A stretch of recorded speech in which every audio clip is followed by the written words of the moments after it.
Kaging dah. Dah. Oke, selamat datang di channel Kebun RB, teman-teman. Hari ini Boy lagi ada di Kavling Alpukat di RB Subang. Nah, teman-teman, ini kita udah tanam kurang lebih 1 tahun lebih lah ya. Ini pohonnya lihat subur banget. Nah, hari ini kita mau bahas tentang alpukat bersama Pak Rido dan Pak Mul. Nah, teman-teman bisa lihat di sini kita kalau alpukat masih menggunakan kombinasi ya, organik dan anorganik. Yang organik kita pakai kohe. Nah, di sini ada Pak Rido, teman-teman. Nah, Pak Rido, Boy mau tanya, ini kalau alpukat kenapa Pak Rido ada pakai kohe, durian kenapa nggak pakai ya? Boy, untuk membahas itu ya, nanti kita bisa tanya Pak Mul. Tapi saya bahas dulu mengenai alpukat ya. Kita tanam. Ini tanam ada sedikit semi busut. Coba kalian ngasih Ya. lihat. Coba lihat tuh. Jadi ini naik pertama ini kita naik antara 70-80 ya Pak Par. Tapi dalam bentuk tanahnya gembur. Ya, kita gali 1,5 meter kali 1,5 meter, ada yang 120 dalamnya semeter, digemburin ya. Tapi akibat dari hujan tanahnya memadat. Ya, waktu itu kita akan ada campur dolomit, sekam, furadan, apa lagi Pak Par? Itu 3 ya. Kita belum kasih pupuk waktu itu karena baru pindah itu. Kita nggak berani dulu kasih pupuk. Kita kasih kesempatan biar tanamannya tumbuh alami. Jadi ini bentuknya semi busut ya. Ya, busutnya ada 60. Kita tanam macam-macam nih. Ada yang di sini kebetulan yang kapling kendil dan Markus ya. Ya, Markus ini ya. Markus atau Hawaii atau apa? Kendil ini apa? Kendil ya? Kendil. 3 ya. Lagi itu Pak Rido pernah bilang ya, alpukat ada kulit tebal sama kulit tipis ya. Itu bedanya apa tuh Pak Rido? Jadi kalau alpukat itu dari klon ya. Klon dari 2 macam tempat asal. Jadi Guatemala, Meksiko, atau yang satu lagi itu yang kulitnya tebal. Misalnya khas, Pinkerton dan lain-lain. Kalau yang kulit tipis dari Hindia Barat. Yang terkenal sini mungkin alpukat mentega gitu. Kita bisa tanya Pak Mul. Oke.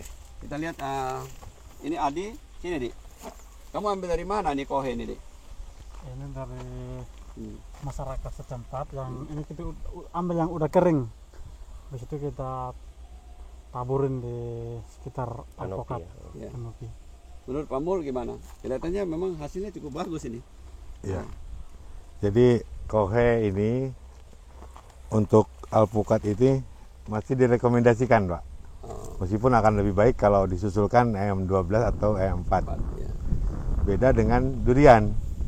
Kalau durian itu harus betul-betul fermentasinya itu matang.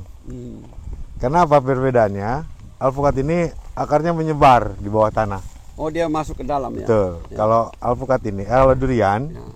dia akar ratelarnya itu terkumpul di kedalaman 45 cm.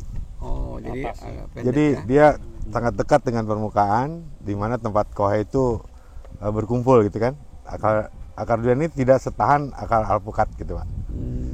Jadi rekomendasi untuk alpukat, dan banyak juga teman-teman petani alpukat yang aplikasi kohe gitu kan. Iya. Tapi ini kita nggak tanam, taruh di atas gitu ya sebaiknya Pak ya. Betul. Supaya kalau Nanti kan Bapak ada rencana ya. juga menyusulkan EM12 ya. Ini M12 kita ada Iya. ngocor M12 sama nanti rencana mau tambah asam humat per liter 2 gram lah kira-kira 2-5 gram. Oke, Pak. deh. Sebelum kita ngomong lebih jauh, nanti teman-teman bingung EM12 itu apa sih dan fungsinya apa ke kohe, Pak Mul gitu ya. EM4 itu M12 ya. Atau M4 M12. dulu. M4 ya. M4 boleh. ada triko, ada mycorrhiza. Tulisannya ada udah termasuk. Kalau yang EM12 itu lebih lengkap lagi. Ah. Bukan ada bakteri pengurai, ada bakteri pelarut fosfat. Jadi dia lebih lengkap. Jadi untuk yang menguraikan di atas busut ini lebih baik yang menggunakan EM12. M12 ya. Ada juga yang berfungsi merubah biomas menjadi itasonik Di M12 ya. di EM12. Dia ada trichoderma juga ya. Trichoderma pasti ada, di EM4 juga ada. Ada fusarium ya. Betul. Bukan fusarium. Apa namanya? Pencegah jamur fusarium itu ya. Pencegah jamur fusarium. Pencegah Betul. jamur fusarium. Mycorrhiza, triko lah yang Ya, penting. triko ya.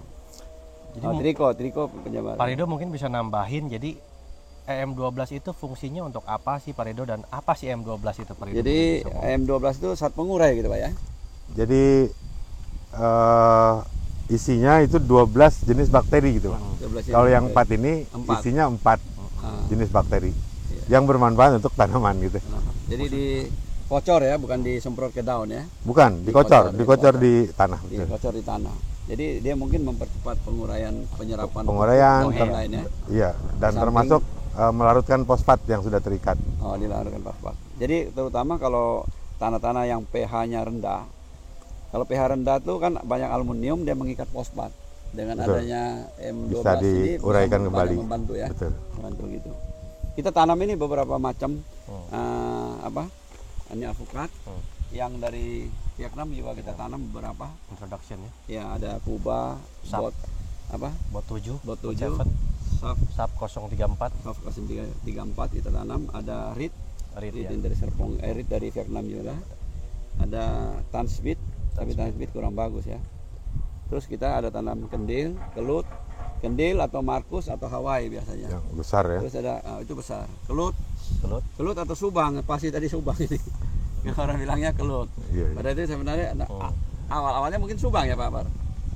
Ya, subang ya, kali di daerah-daerah tempat Pak Par dibilangin kelut ya. Ya. Tapi yang banyak sini adalah Miki.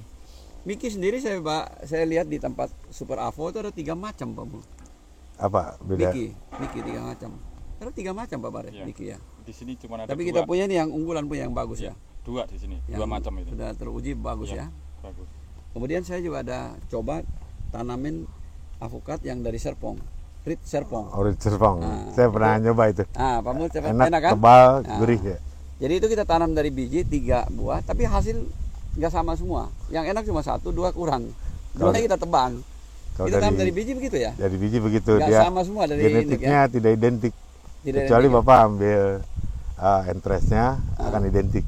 Oh, interest identik. Kalau Betul. biji bisa baik, bisa lebih jelek. Bisa lebih jelek. Tapi kebaiknya kemungkinan lebih kecil. 1/1000 1/1000. Wah. peluangnya. Jadi untung kita punya Reed ya. Iya, iya.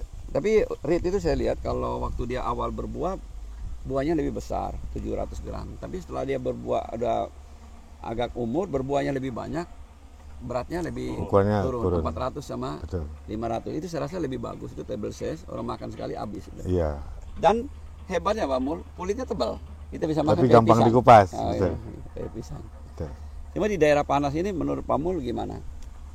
Ya, Dari- Serpong sendiri panas sebetulnya ya. Iya. Intinya memang harus diuji multi lokasi, Pak. Oh, iya, betul. Apapun yang kita unggul, kita tanam di beberapa lokasi. Nah, mana yang paling bagus di lokasi mana yang paling bagus? Intinya kalau dia stabil hasilnya, yieldnya banyak, kualitasnya juga sama, berarti varietas Reed Serpong ini sudah teruji gitu, Pak. Oh, kecocokan mineralnya tanam di mana itu perlu juga ya, Mineral, MDPL, DPL ya, juga di kisaran berapa sampai berapa sama cahaya juga Pak Mul ya. sama cahaya. Tapi di Subang ini lebih panas Pak Mul. Lebih panas ya. Lebih panas. Menurut saya kalau lebih panas itu biasanya buah lebih manis ya. Tidak mesti. Tidak menjamin begitu ya. Jadi alpukat ini kan ada yang cocoknya di MDPL rendah, Oh, menengah sama tinggi. ya seperti yang Khas kita tanam yang di dataran rendah, tinggi ya. khas kan dataran tinggi. Ketika Iya. kita tanam dataran rendah, ada kekurangan-kekurangan. Buahnya Berair, ada sedikit. kecil, berair juga. Ya, berakhir ya. Gitu. Jadi khas itu di atas 800, bagus Ya, 900, 1200. 1200-an Sampai paling bagus iya. ya. Jadi Kalau Miki saya tanam di 800 900 kurang Kurang. bagus. Ada airnya. betul. Kita di Cisarua kita punya Ya. kurang bagus ya. VIT Miki kan ada di Bogor. Ya di Depok ya. Cimahpar apa tuh Depok, Depok deh. ya, Depok ya. MDPL-nya di 200-300-an. Ya, Ya, tapi ranknya lumayan luas sih, Pak. Sampai 600 dia masih cocok. masih cocok. Tapi ketika melompat ke 800 ada kekurangan. Yaitu bawaan genetik mungkin. Iya, sama teman kita Pak Denny, kita pergi kemarin Super Avocado, dia ketinggian 900 ya, Pak? Atau 900. Hah? 800 900. 800, 700, 800. Dia tanam khas sudah 4 tahun di bank mana itu walking. Karena kurang tinggi. Berapa tahun ya? 7 tahun ya? 6 Iya, tahun. kalau nggak salah 6 tahunan. Wah, tapi dia tanam avokat banyak sekali, hampir 19.000 pohon. Keren, Jenisnya banyak sekali. Berani, pemberani. Berani sekali. keren. Dan dia udah tahu yang mana yang unggul, mana yang enggak. sesuai dengan lokasi di situ. Iya. Luar biasa, 19.000. Keren. Ada Dengan durian sudah juga ada 1.000, udah berbuah berapa? Berbuah ada 50, 60 pohon. Ada ya. Iya. sudah riset awal yang agak panjang. Iya. Betul. Jadi beliau benar-benar itu apa? Tekadnya luar biasa. Kurang bagus potong TW ganti, nanti kurang bagus dia potong. Wah, dia memang kemana-mana cari ya supaya dapat hasil yang bagus. Tapi bagus juga memang kita tanam klon ya Pak ya. Betul. Klon dari satu tanaman itu belum tentu cocok di tempat-tempat yang lain. Cocok di sini belum tentu cocok di tempat yang lain. Betul. Kayak di Raut Pahang di Malaysia tuh mungkin ketinggiannya hampir 400-500 kali. Jadi Musangking sebenarnya bukan di dataran Rendah, bukan. dataran menengah ke Goa, atas ya. Goa Musang di Pahang. Ya, Tetapi mineralnya banyak kapur. kayak kapur. pH tanahnya cenderung di atas 6,5. Oh, jadi punya Jadi penyerapan ketika nutrisi kita bagus tanam ya. di bawah, ya kebanyakan di Indonesia 5,5 Pak. Iya. Jadi Musangking ini sudah gagal dari pH tanah. Oh. Dia performanya kurang bagus gitu kan.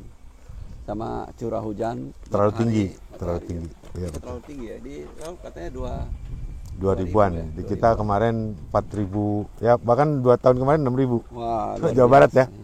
Jawa Barat sampai 6.000.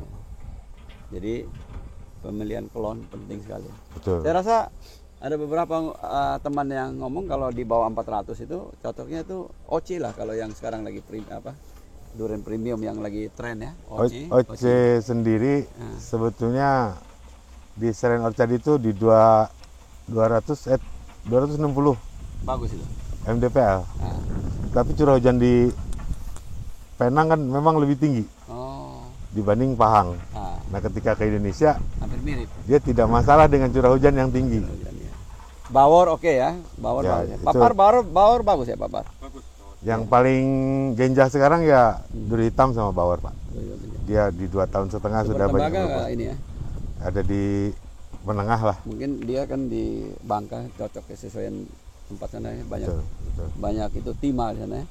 Jadi mineralnya banyak ya dari Kalau timah mikronya. sendiri tidak terlalu pengaruh sebetulnya. Yang pengaruh itu di sana itu tanahnya granitoid, Nah. felspatoid, banyak mengandung kalium. Oh, gitu kalian. Nah ini juga harus diperhatikan. Jadi seperti tembaga ini nggak boleh kekurangan kalium. Iya. Kalau di luar habitatnya. Iya. Jadi ini kebetulan kita ada di alpukat. Boy, alpukat itu yang paling terkenal di seluruh dunia adalah khas. Khas. Khas itu kecil-kecil, table size, makan sekali habis ya. Betul. Kalau kita makan sashimi atau makanan Jepang itu yang dipakai itu Khas. Khas. karena memang ketersediaan di pasar itu selalu ada. Betul. Jadi bisa ekspor, mereka ekspor dari apa? Dari Afrika, dari Australia paling banyak Ya, ya. tahan maksudnya. simpan lama ya. Ya. Tapi Tahan. itu khusus ya. Memang harga cukup bagus ya, di atas rata-rata. Tapi tempatnya mesti di dataran tinggi ya. Kurang lebih 1.200. 1.200, Ya. 1.200. Tapi kalau reed masih bisa di 600, 700, bahkan di 300 bisa katanya cukup bagus reed. Reed. Yang itu dari Vietnam. Tapi reed juga saya rasa mungkin dari Guatemala punya itu klonnya dari sana Klon. kali. Rasanya juga cukup Ya. bagus juga. Reed Rasanya. cukup bagus ya. Tapi harga paling bagus itu khas Khas. dan apa jenis-jenisnya lain. Ada Pinkerton juga bagus. Lebih besar ya ukurannya, tapi harga lebih rendah. Kalau ini kelut, wah bisa 1 kilo lebih. Markus atau ini apa kendil 1 kendil. kilo lebih. Coba tapi kalau matang pohon enak lah Pak Mon. Kita dapat kiriman dari teman-teman kita, ada yang dari Kediri, Pak Agus juga enak saya Agus makannya. Widodo. Agus Widodo. Bukan Agus Widodo, Agus Joko Susilo. Agus Susilo. Agus Susilo yang dari itu, dari Pati. Kediri. Kediri. Kediri, bukan, Kediri. Nah, dia Desa- kepala Desa desa Pejambu. membantu satu desa memberdayakan seluruh desa supaya bisa berkebun, bisa membuat bibit, mensuplai ke seluruh Indonesia. Bagus sekali, Keren. keren sekali. Dan bibit-bibitnya bagus. Di sana tanahnya ringan, Pak. Jadi kalau kita angkat itu beda ringan. Dengan Blitar tanahnya Ya mungkin Kediri dan sekitar situ dekat-dekat ya. Iya, iya. Ringan dia. Kalau kita ambil dari Pati atau dari tempat Papar di sana agak sedikit berat ya Papar ya. Lebih bandingin sama ini ya. Tapi di sini juga banyak yang dari dari tempat Papar. Dari Pati sama dari mana Papar punya tempat yang paling banyak sentral di mana? Sebetulnya sentral itu di tempat kita sama Banyumas. Banyumas ya. Sama di itu Sama kan tinggal ini Penelitiannya. Iya, Ya. benar. Kita ambilnya dari Pak Suyitno itu dari Pati atau dari mana? Banyumas. Pati larinya kan bukan sentral, jadinya dia ngambil dari Banyumas sama Kalau pengrajin pembibitannya banyak di Salaman. halaman. Iya Bapak, ini kan yang daftar. Magelang, Pak. Iya Pak, Magelang. Jadi Papa dari Magelang. Magelang kan udaranya sejuk benar. Iya. Ya. Enak sana. Ya oke lah, Boy. Oke teman-teman, Jadi, hari ini kita bikin konten di Kafling Durian. Teman-teman, hari ini kita kita di sini bikin di Alpukat ya, sorry. Ya. Sorry teman-teman. Jadi habis ini kita mau bikin ke konten di sana, mau bikin tentang kohe mungkin ya. Pupuk organik sama Siapa Pak Mul. untuk bikin itu ya? Pupuk Casting dari sama casting ya. sama kohenya. Oke teman-teman, terima kasih sudah ngikutin channel Kebun RB. Jangan lupa like, comment, dan subscribe. Ya.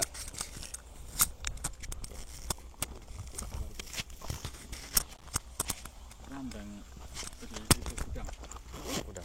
Randang itu. Lupa nggak jauh terus. Enggak apa-apa. Tadi nyala kan, Pak?